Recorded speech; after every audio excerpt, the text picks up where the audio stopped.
Hola hija, mi mariposita hermosa, ¿cómo estás mi reina? Te cuento que eh, estuvo maravilloso el paseo por allá por las casas. Al final ni siquiera me fui a ver casas, sino que me metí por un camino. Definitivamente hay que dejarse sorprender. La vida te puede sorprender en cualquier momento. Me metí por un camino, conocí unas personas, conversamos, nos reímos. Bueno, fue muy bacano. Se me olvidó preguntarles cómo se llamaba el cerro, al final no supe. Así que para la próxima preguntaré. Pero era hermoso, espectacular el lugar. Te digo que era maravilloso. Porque después de las casas estas hay un caminito y son puras parcelas, puro campo y al parecer más para allá, más a fondo debe haber como una especie de pueblo, no sé. Porque me dio ya cosa meterme mucho, ya que andaba en el scooter y se me podía acabar la batería. Así que no podía arriesgarme. Pero quedé con ganas de volver y volveré en esos días. Voy a volver en bicicleta. O voy a hacerle caso a una amiga que me recomendó, me dio una idea. Me dijo que podría, eh, no sé, como hacerle alguna especie de implante de scooter con una batería que tenga más duración o por ejemplo, tener una batería de carga y cargarlo cada vez que se descargue, no importa dónde esté. Bueno, ya tendremos que ver cómo se logre hacer esto. Voy a ver si logro hacer ese invento ahí con alguien que sepa de mecánica o electricidad, no sé ahí cuál sea la experticia. Bueno, eso te quería contar en realidad y contarte un cuentecito. Esta vez es de Esopo.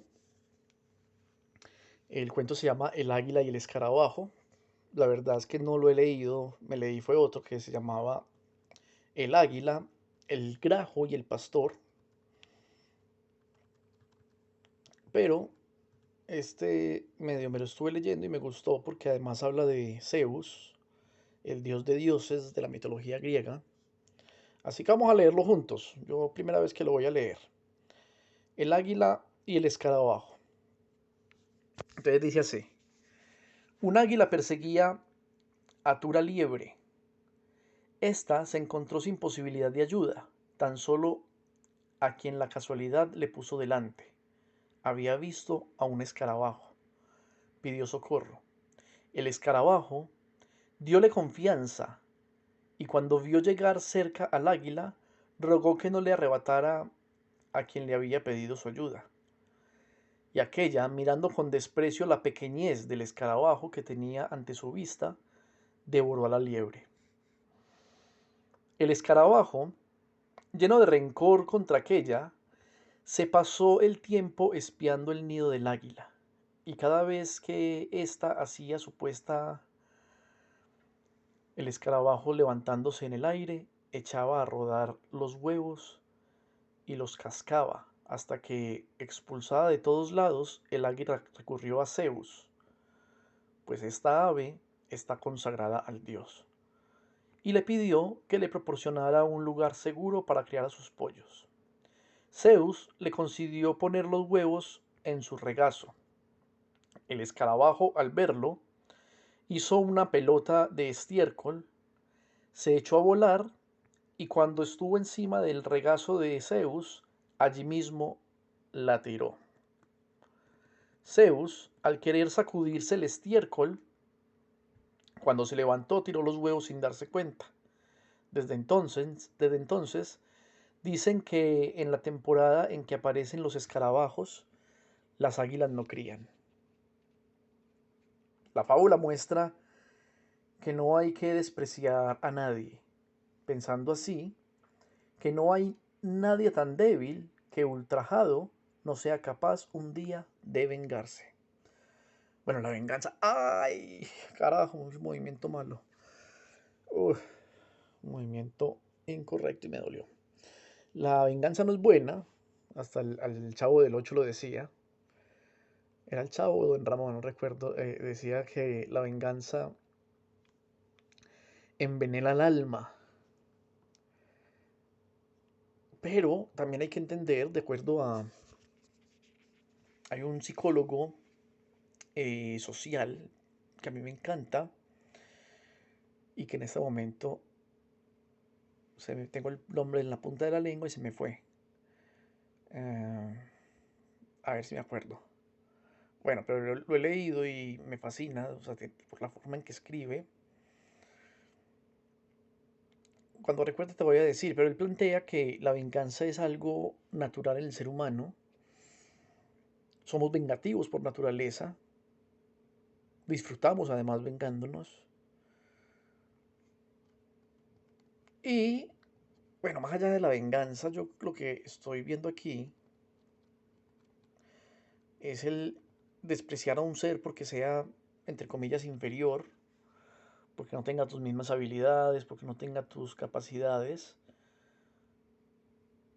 Porque de hecho, hay cosas que uno puede, para las cuales uno puede ser muy bueno, pero otras para las que no. Por ejemplo, yo podré ser muy bueno, supongamos, en, no sé, a ver, en un arte, por decir. O no un arte, un arte no, a ver, pongámosle,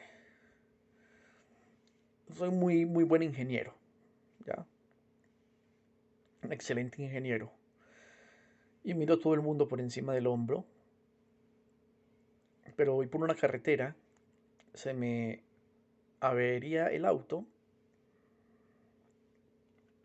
y no sé arreglarlo porque no sé nada de mecánica.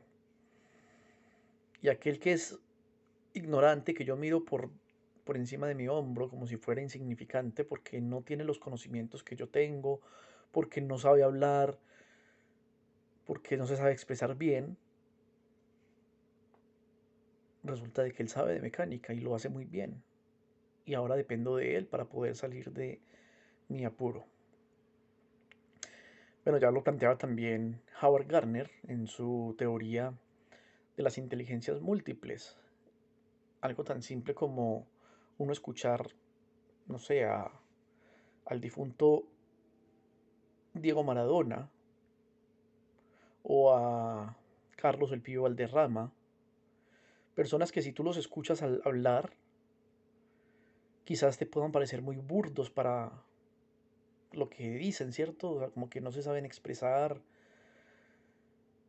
pero con la pelota son maravillosos, entonces tienen un tipo de inteligencia que de pronto uno no la tiene.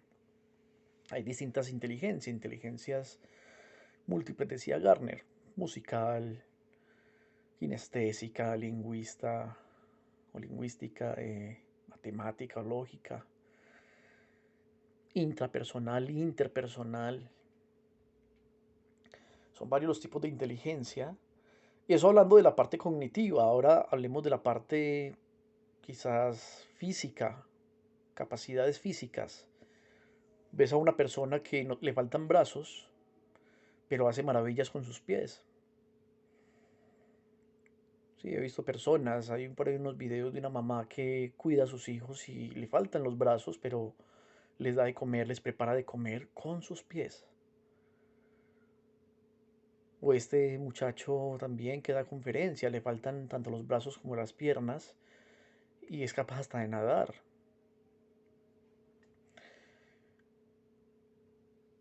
La belleza, por ejemplo, algo que es tan efímero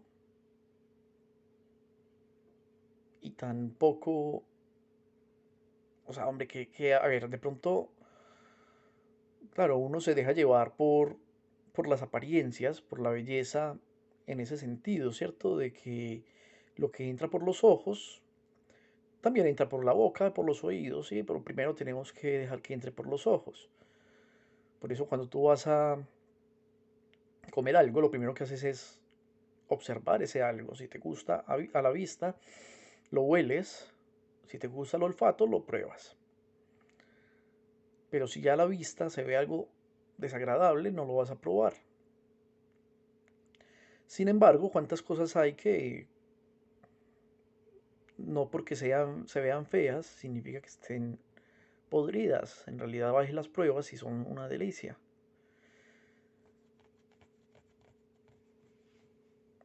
Claro, hay estudios que muestran cómo los niños prefieren rostros bellos, porque son más apacibles quizás. Es algo tal vez genético, algo también que tendrá que ver con la evolución, bueno, son muchas cosas, pero la belleza es muy relativa también, porque por ejemplo, para nosotros en Latinoamérica, los estereotipos de belleza que nos vende el marketing son, por ejemplo, mujeres 90, 60, 90, mujeres esbeltas, hermosas, de rostro, con un cuerpo escultural. Los hombres, igual hoy en día, con todo este asunto de la metrosexualidad, le hacen mucho culto al cuerpo, ya no se preocupan tanto por lo cognitivo, sino más por lo físico y se dedican a ir al gimnasio, cuidarse, que está muy bien, eso está súper bien porque además uno tiene que cuidar su cuerpo, pero, pero más allá del cuidado por lo físico en el sentido de la salud, es un cuidado por lo estético. Y eso se va convirtiendo en bueno, como en lo que, en un paradigma, en un estereotipo que común para las personas, donde eso es lo aceptable y eso es lo bello. No obstante, en la India, creo que es en la India, en Indonesia, bueno, por esos lados, no recuerdo exactamente el país, pero hay un país donde el hombre atractivo es un hombre gordo. No sé si la mujer también aplique, en realidad no lo sé, pero la otra vez veía hace mucho tiempo, veía en un canal FX, estaba dando un documental sobre esto y hablaban de esos tipos de belleza y es increíble, o sea, ya un hombre, no sé, con el cuerpo de a ver quién, de Leonardo DiCaprio, de este otro que es muy bonito, Brad Pitt, Mao Molina, no se me ocurre pues así como ningún otro, pero así con los de ahora, latinos, o los gringos también, un hombre así no es agradable para la mujer típica de este país. Para ella el hombre bello es el hombre gordo, el hombre entre más gordo, más atractivo es. Entonces también eso va a ser relativo, pero ¿cómo esto influye? Influye mucho también, por ejemplo, e influyó bastante en algún tiempo, pero creo que lo sigue haciendo. Ay, se me fue. No puede ser. Bueno, ya después busco otra vez. Eh,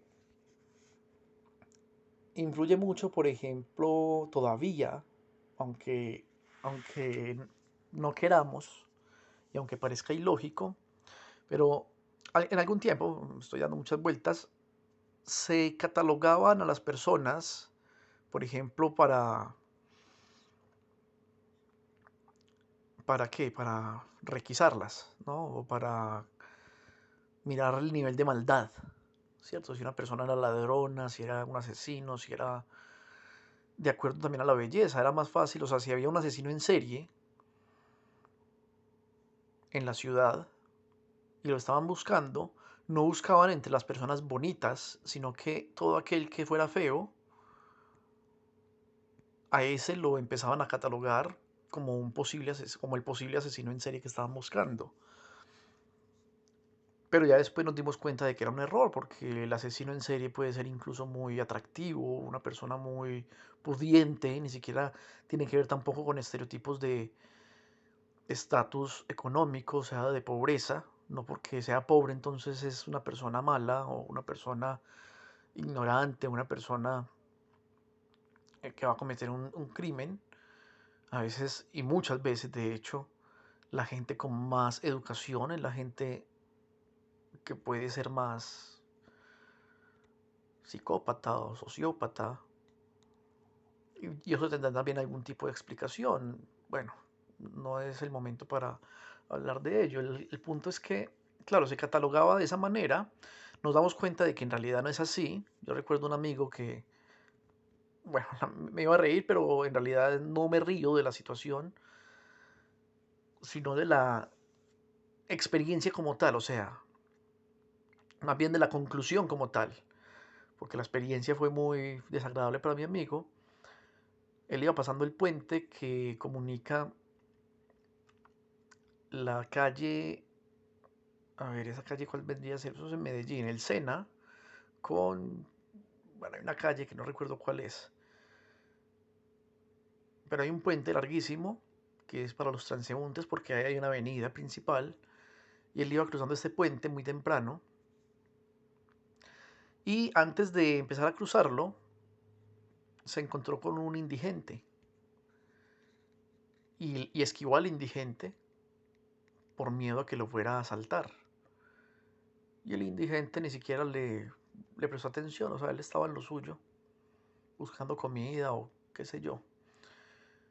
El caso es que mira la reflexión. Él esquiva al indigente, lo observa y dice, este tipo me puede asaltar, qué miedo. E incluso guardó el celular en ese momento porque el indigente estaba al acecho, pero el indigente no se acercó a hacerle nada. Era muy temprano en la mañana, no había mucha gente. Cuando empezó a cruzar el puente, se acercó un hombre de traje, corbata, bien vestido. Se acercó, le preguntó la hora, él sacó el celular, le dio la hora y el tipo le quitó el celular, le quitó el anillo de oro y la plata que tenía encima. Lo asaltó. Entonces, con un arma de fuego además. Entonces ahí vamos viendo cómo el fenotipo no dice de la persona.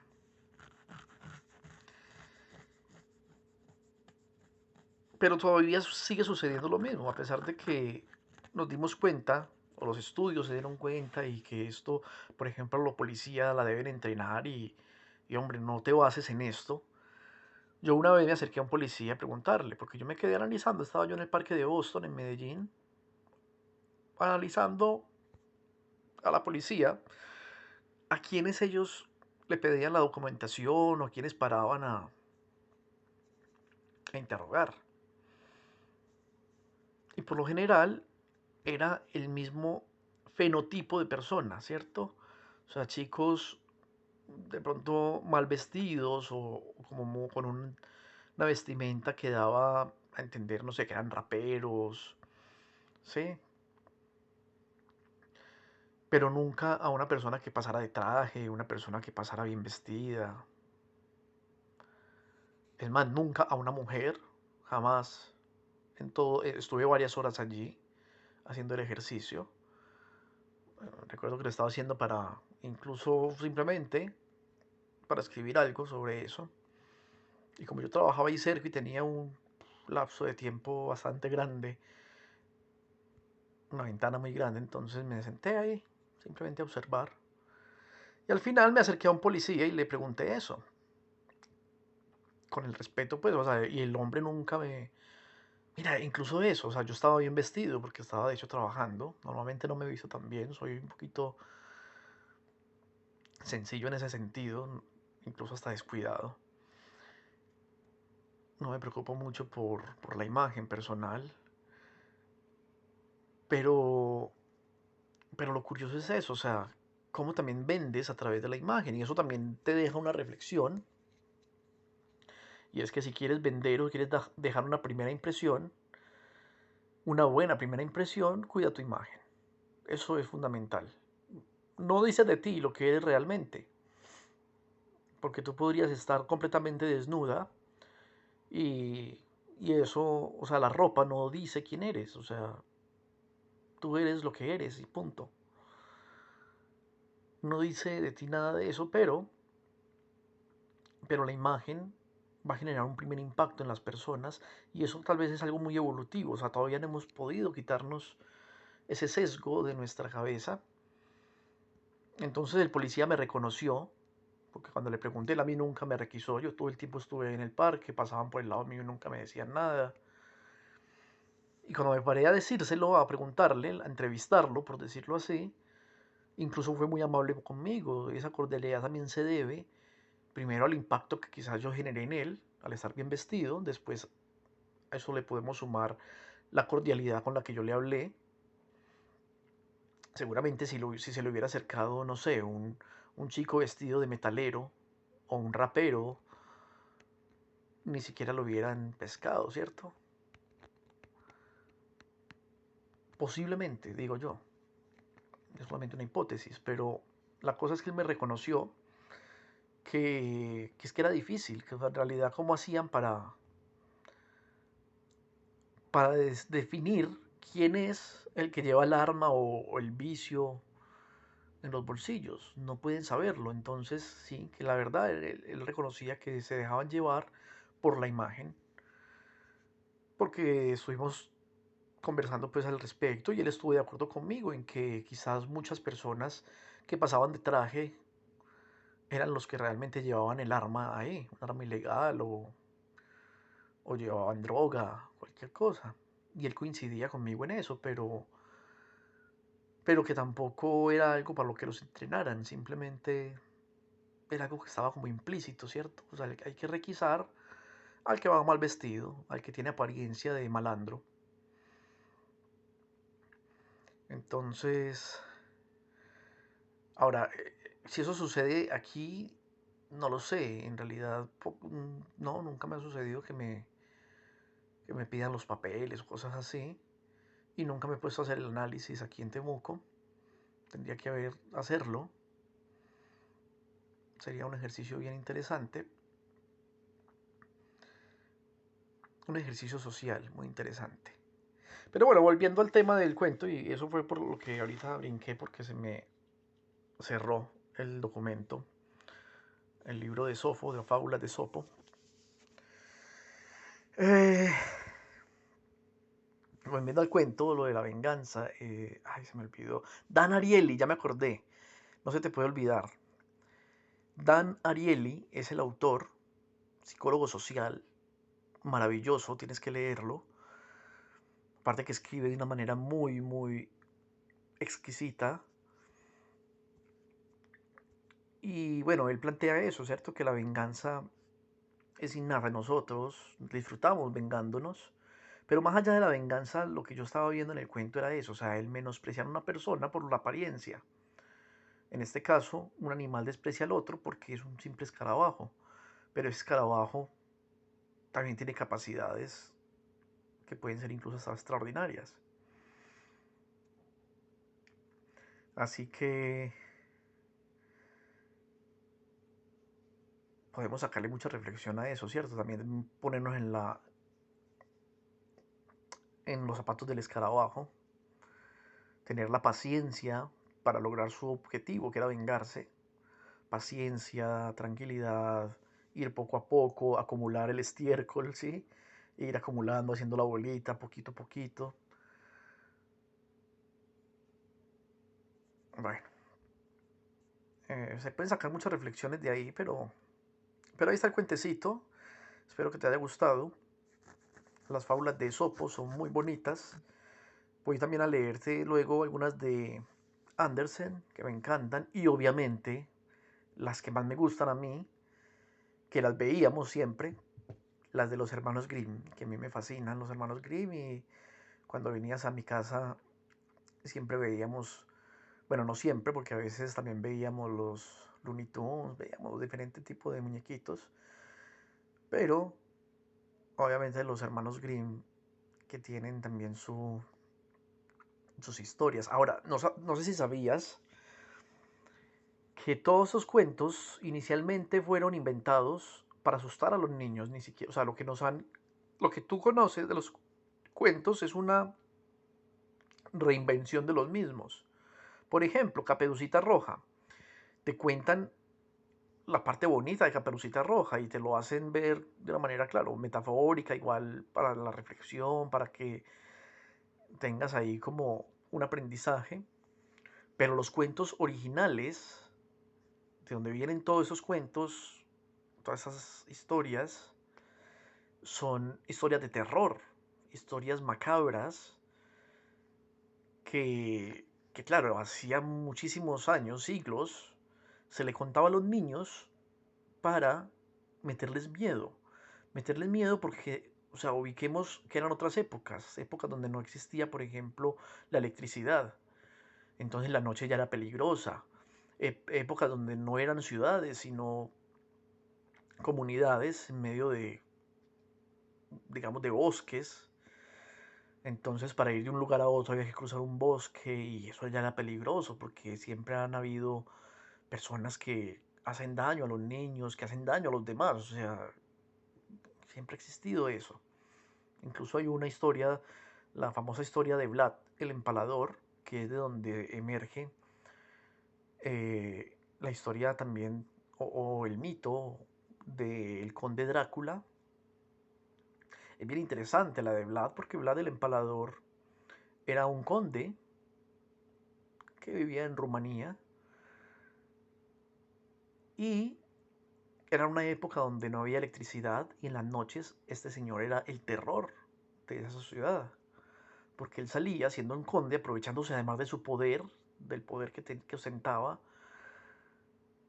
O sea, a él nadie lo iba a juzgar y él salía y secuestraba gente. O sea, el que agarrara de noche se lo llevaba y lo empalaba. Empalarlo es que le atravesaba un palo. Bueno, cuando tú escuches esto, yo espero que estés ya muy grande, así que no tengo temor de decirlo ahora porque ahora no lo vas a escuchar, eres una bebé, pero ya cuando entiendas este concepto, sé que suena feo, pero es atravesarle un palo a una persona, o sea, asesina a una persona atravesándole un palo de lado a lado, ya sea que se lo clavaran por el pecho y lo atravesara hasta la espalda o por el ano y lo atravesaba por la boca. Esto era lo que hacía Vlad y además consumía la sangre de esas personas, los desangraba y se la consumía, se la tomaba porque él tenía la creencia de que este era el secreto de la eterna juventud. Eh, de ahí el terror, ¿no? Él era un vampiro porque se tomaba la sangre.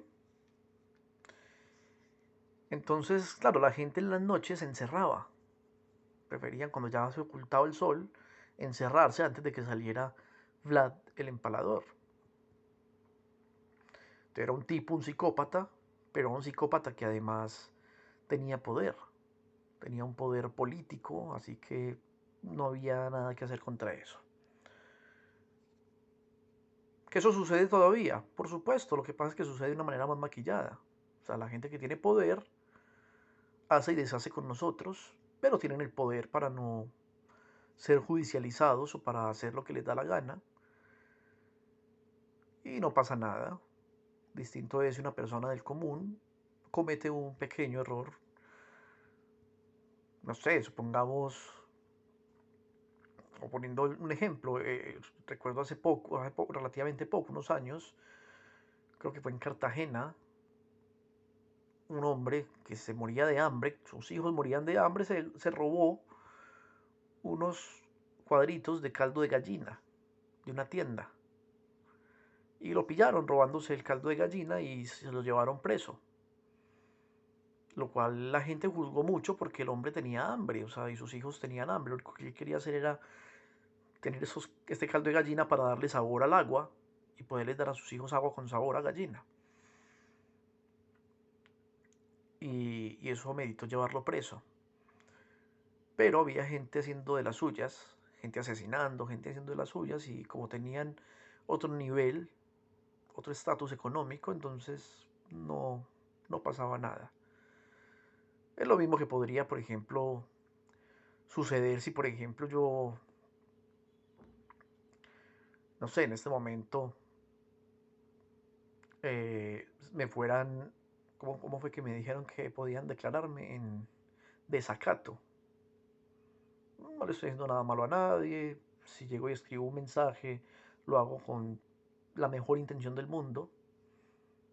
Me podrían llevar preso por eso, mientras hay gente por ahí robando, matando, y no pasa nada. Siempre va a suceder eso, hija, siempre. El poder es peligroso.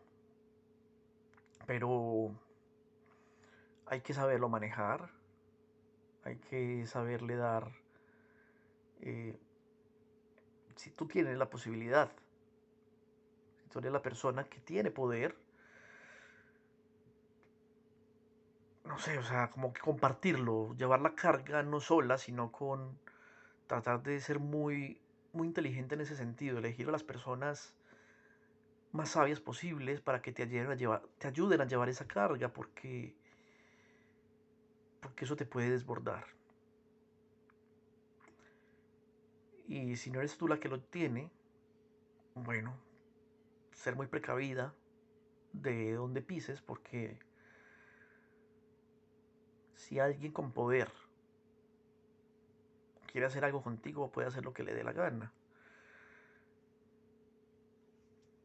Ahora, si tú se lo permites, ¿cierto? Por eso hay que saber dónde pisar. Entonces, los cuentos de los niños, los cuentos anteriormente, y a eso es lo que iba, justamente buscaban eso, o sea, buscaban que los niños tuviesen miedo de cruzar el bosque, de no ir a donde el vecino X hace algo porque le podían hacer mal, o sea, meterles miedo a los niños. Y eran muy macabros, eran cuentos muy macabros, pero que con el tiempo se fueron transformando, fueron modificándose para que fueran políticamente correctos, porque entonces a un niño no se le puede decir, o sea, hay palabras que hay que evitar, que de hecho yo también cuando hago estos mensajes trato de evitar muchas cosas. Yo podría ser un poquito más directo, podría ser un poquito más sincero, más honesto con lo que hay que decir, o sea, decir las cosas sin tanto tapujo, sin tanto tabú, pero hay cosas que definitivamente si las digo puede llegar la censura, por ejemplo, de YouTube, si se menciona una palabra y te van a censurar, puede llegar la censura social, puede llegar la censura profesional del gremio, o sea, o sea, siempre te van a estar censurando.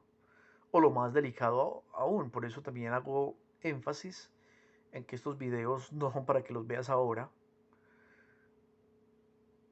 Obviamente si los vas a ver, no depende de mí, esto sería porque tu mamá te los muestre, porque yo le pedí el favor de que ojalá, que si me permitía mandarte videos para que no me olvidaras, pero no me respondió, no hubo caso, así que los estoy montando a YouTube.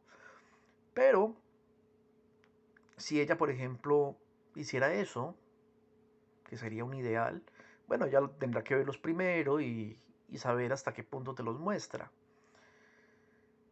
Pero yo los hago con el objetivo, netamente, de que los vas a ver cuando seas una adulta. Y eso lo aclaro porque no quiero que en algún momento la justicia chilena,